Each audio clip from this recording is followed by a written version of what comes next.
big man na si Troy Rosario to Ginebra and Isaac Go hinusgahan agad. So yan nga ang ating mga tatalakayin, pero bago ang lahat shoutout muna sa mga solid nating ka-teammate na sila Katakuri Monster, Jun Marabobo, Gideon De Leon, Gerald De Guzman, and Gervin Chris. So about muna kay Isaac Go, masyado pa po maaga para husgahan nyo si Isaac Go.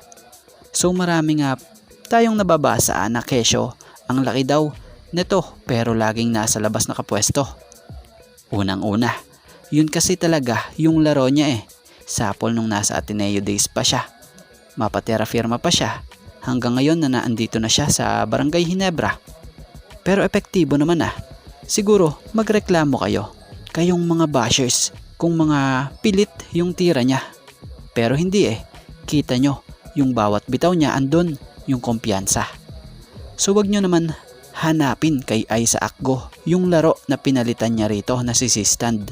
Dahil si Stand, ito kasi yung type nung laro niya pang sinaunang big man na pang ilalim, bihira lang kung tumira ito sa perimeter. Si Isaac Go kasi, asahan nyo yan, pag may kasabayang big man like Japet, talagang madalas iibabaw yan dahil doon siya naaasahan at komportable Modern big man siya itong si Isaac Go. Mapailaliman yan or labas, talagang may tira yan at di mo na kailangang igaya doon sa dating nasa pwesto niya ngayon sa Ginebra. Kaya masyado pa maaga para husgahan nyo itong si Isaac Go na hindi ito fit sa Ginebra. So sa nakikita naman natin kay Coach Tim, mukhang dadalhin niya sa PBA sa team ng Ginebra yung natutunan niya sa paglalaro or sa pagko-coach niya sa labas ng bansa. Yung European type of basketball na kahit big man tumitira talaga sa tres. So trust the process bago manghusga, diba? At about naman dito kay Troy Rosario, maraming Ginebra fans ang may gusto na sana raw magdagdag pa ng big man ang Barangay Ginebra dahil need talaga nila ng tulong sa ilalim nitong si Japet dahil nagkakaedad na nga rin raw po itong si Japet So may nakita nga tayong post na itong PBA Trades Updates na kung saan nakasaad nga rito na could free agent Troy Rosario be headed to Ginebra? So bilang opinion natin dito why not?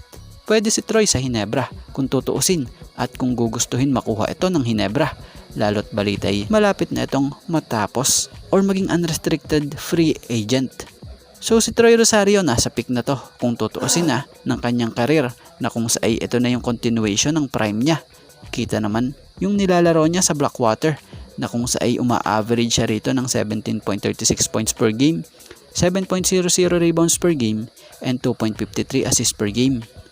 So kung matapatan ng Ginebra yung napakagandang offer ng bossing, baka pa, 'di ba? Pero syempre ngayon naman sa nakikita natin rumor lamang to na kung saan nagbigay nga lang po tayo ng kaunting reaction at opinion about sa nabasa nating to. Dahil may mga nagsasabi na tama na nga raw ang pagkuha ng guard ng Ginebra. Dapat big man naman raw. So ano opinion nyo rito? So sa ngayon ito nga lang po muna mga ka-teammate ang ating sports pasada. And thank you for watching guys. And God bless everyone.